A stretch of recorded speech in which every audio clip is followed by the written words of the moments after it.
주 안에서 새날을 허락하여 주신 하나님께 감사를 드립니다. 예로도 주의 날개 아래서 안식하는 하루가 되게 하여 주옵소서. 주님과 동행하며 주의 뜻을 이루고 주님의 나라의 복을 누리는 복된 하루가 되게 하여 주옵소서. 거룩하신 예수님 이름으로 기도드립니다. 아멘. 찬송가 324장입니다. 찬송가 324장입니다. 통일 찬송가는 360장입니다. 324장입니다.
열왕기하 14장 1절부터 7절 말씀입니다. 열왕기하 14장 1절부터 7절 말씀입니다.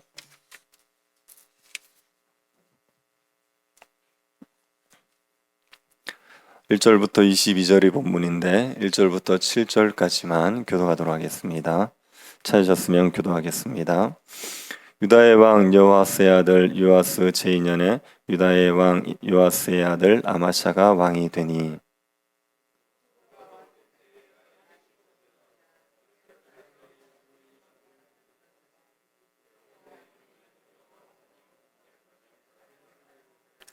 아마샤가 여호와 보시기에 정직히 행하였으나 그의 조상 다윗과는 같지 아니하였으며 그의 아버지 요아스가 행한 대로 다 행하였어도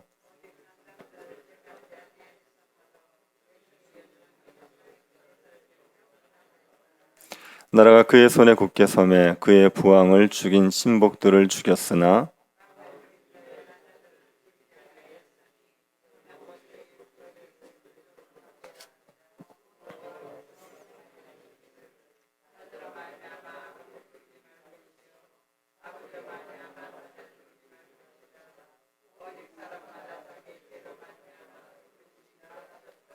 같이 보겠습니다. 아마샤가 소금 골짜기에서 에돔 사람 10,000명을 죽이고 또 전쟁을 하여 셀라를 취하고 이름을 욕두엘이라 하였더니 오늘까지 그러하니라. 아멘. 인간관계 속에서 선을 넘지 않는 것이 중요합니다. 친하다고 해서 선을 넘어서 무례하게 하면 관계를 깨뜨려 버릴 수 있습니다. 친절을 베풀어도 선을 넘게 되면 상대에게 부담을 줄 수 있습니다. 책망할 일이 있어서 책망을 할 때도 선을 넘는 말이나 행동을 하게 되면 오히려 책망을 받을 수 있습니다. 그래서 인간관계를 유지하기 위해서는 선을 넘지 말아야 됩니다. 인간관계뿐 아니라 다른 부분에서도 선을 넘지 말아야지요. 일을 하더라도 선을 넘어서 건강을 해칠 정도로 하지 말아야 됩니다. 돈을 절약하더라도 선을 넘어서 인색해져서는 안 되죠. 삶에서 선을 지키는 것이 중요합니다. 유다왕 아마샤는 선을 잘 지켰던 사람입니다. 하나님이 정하신 율법의 기준을 잘 지키면서 신실하게 살았던 왕입니다. 그런데 통치 후반기에 선을 넘음으로써 비참한 최후를 맞이합니다. 아마샤가 왜 선을 넘었던 것입니까? 그 이유를 한번 살펴보겠습니다. 아마샤는 여호와 앞에서 정직하게 행한 왕입니다. 하지만 다윗 같지는 않았습니다. 다윗은 하나님 앞에서 온전하다고 인정받은 왕입니다. 아마샤는 이 다윗처럼 하나님의 말씀에 온전히 순종하지 않았습니다. 아마샤는 산당을 제거하지 않았습니다. 그 당시 산당에서 제사 드리는 것이 유다 백성들 사이에 뿌리 깊게 박혀 있었기 때문에 그것을 제거하지 않았습니다. 아버지 요아스가 행한 대로 하나님의 말씀에 신실하게 살긴 했지만 산당은 제거하지 않았습니다. 아마샤는 여호와 앞에서 나름대로 정직하게 살았던 왕입니다. 하나님 앞에서 정직하게 행하자 아마샤의 왕위가 견고해졌습니다. 아마샤는 갑작스럽게 왕이 되었습니다. 아버지 요아스가 신복에게 죽임을 당함으로 인하여서 갑작스럽게 왕이 되었습니다. 그래서 왕이 되고 나서는 아버지를 죽였던 신복들을 건드리지 못합니다. 신복들이 힘이 있고 나라를 운영하는데 영향력을 행사하고 있었기 때문이죠. 이제가 왕이 된 사람이 신복들의 죄를 묻겠다고 했다가는 오히려 신복들에게 해를 당할 수 있습니다. 그래서 아마샤는 한동안 가만히 있었습니다. 하나님의 말씀에 순종하면서 때를 기다리고 있었습니다. 그리고 왕위가 견고해지고 나서 그 신복들의 죄를 묻습니다. 아마샤가 지혜롭게 행한 것입니다. 아마샤가 신복들에게 죄를 묻는 것은 공의로운 겁니다. 왕으로서 마땅히 해야 할 일입니다. 공의로운 일이고 마땅히 해야 할 일이라는 명분으로 왕이 되자마자 밀어붙일 수 있지요. 그런데 아마샤는 그렇게 하지 않았습니다. 때를 기다렸습니다. 왕위가 충분히 견고해질 때까지 때를 기다렸습니다. 그리고 때가 되었을 때 아마샤는 아버지를 죽인 신복들을 죽였습니다. 이것은 아마샤가 개인적인 복수를 한 것이 아닙니다. 하나님의 말씀에 따라 공의롭게 심판을 한 겁니다. 요아스를 죽인 신복들은 율법이 그만 살인을 한 것입니다. 그러니 그 죄의 벌을 받아야 됩니다. 사형을 당해야 됩니다. 율법은 고의적으로 살인을 한 경우에는 어떤 것으로도 속지 않은 방법을 정해놓지 않았습니다. 고의적인 살인죄는 무조건 죽여야 합니다.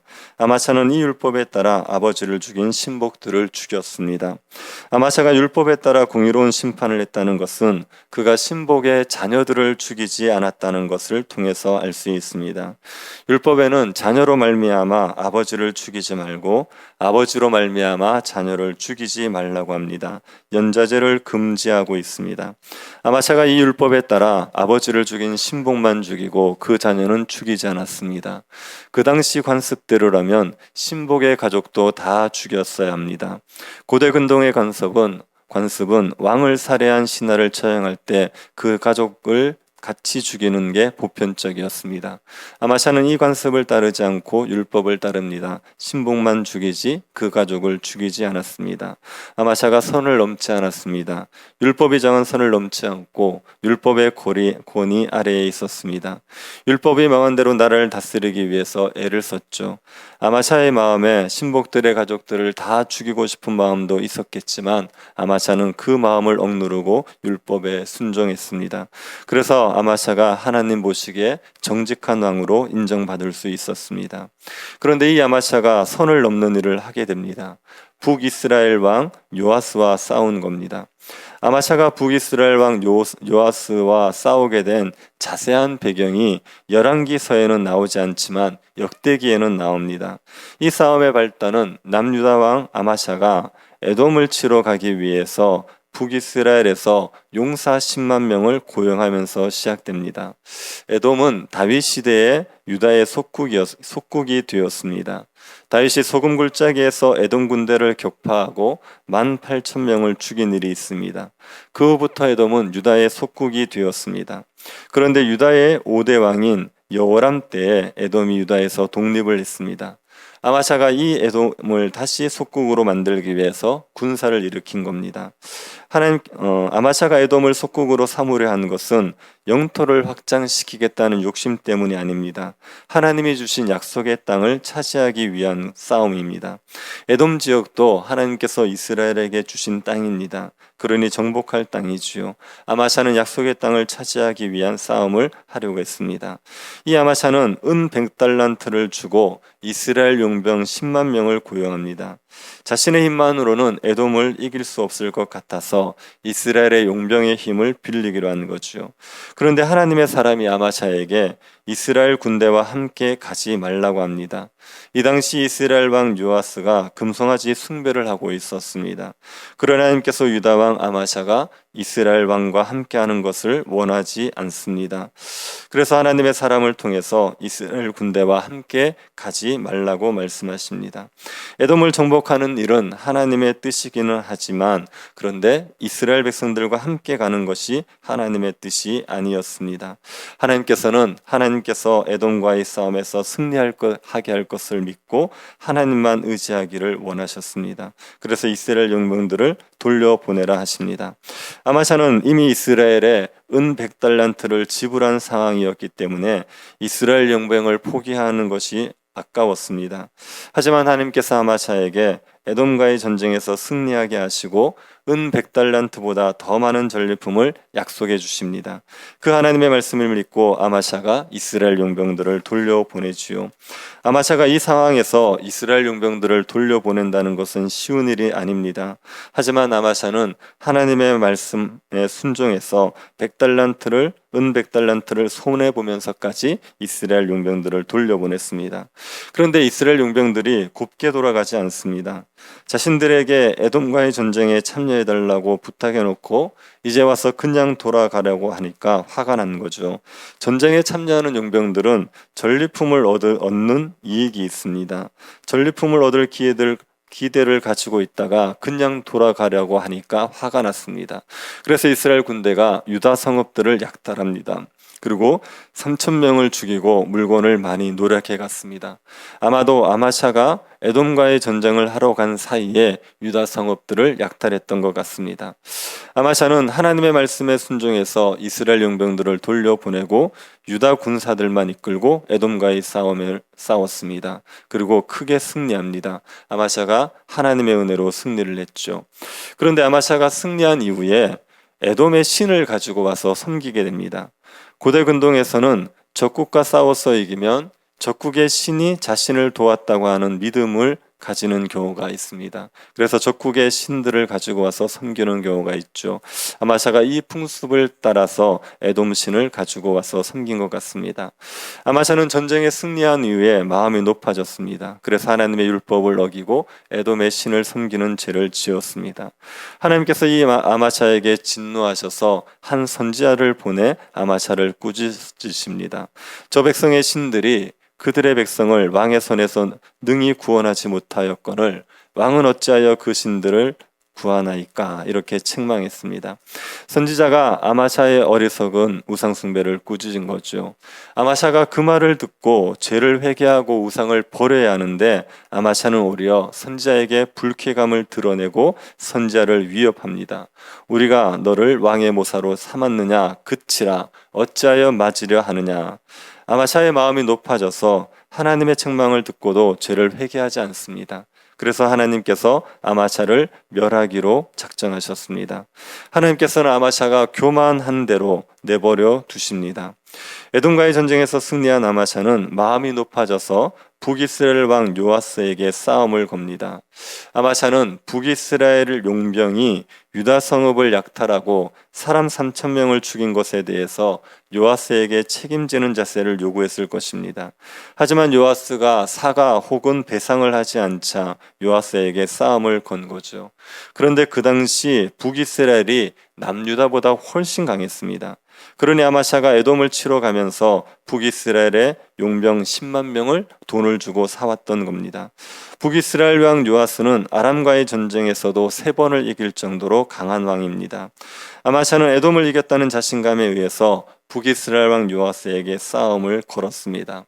아마샤가 싸움을 걸자 북이스라엘 왕 요아스는 아마샤가 주제 넘은 짓을 한다고 경고를 하지요.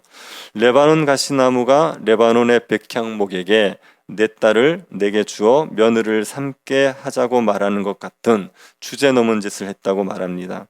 가시나무는 아무짝에도 쓸모없는 나무입니다. 백향목은 나무 중에 최고의 나무지죠. 아무짝에도 쓸모없는 가시나무가 최고의 나무에게 사돈을 맺자고 하는 것은 주제를 모르고 설치는 겁니다. 이런 주제를 모르는 가시나무는 레바논 들짐승에게 짓밟힙니다. 요아스는 아마샤에게 에돔을 쳤다고 해서 마음이 교만해져 스스로 굉장한 사람이라는 착각에 빠져 주제 넘은 짓 하지 말고 조용히 왕궁에나 있어라. 화를 자초하다가 유다를 망할 짓 하지 말라, 그렇게 경고했습니다. 아마샤는 이 말을 무시하지요. 아마샤는 요아스의 말대로 이미 마음이 교만해져 있습니다. 자신의 힘으로 에돔을 친 것처럼 마음이 교만해져 있습니다. 하나님께서 멸하실 것이라는 경고를 하셨지만 그 말을 무시하고 자신이 얼마든지 요아스를 이길 수 있을 것이라고 착각합니다. 그래서 베세메스에서 북이스라엘 요아스 왕과 싸움을 했지만 결과는 참패입니다. 아마샤는 사로잡혔고 예루살렘 성벽은 에브라임 문에서 성 모퉁이까지 400규빗, 약 200m가 헐렸습니다. 성전과 왕궁의 보물들을 빼앗겼고 사람들은 볼모로 잡혀갔습니다. 아마샤는 선을 넘어 교만하게 행하다가 자신도 고통을 겪고 유다도 큰 고통을 겪게 했습니다.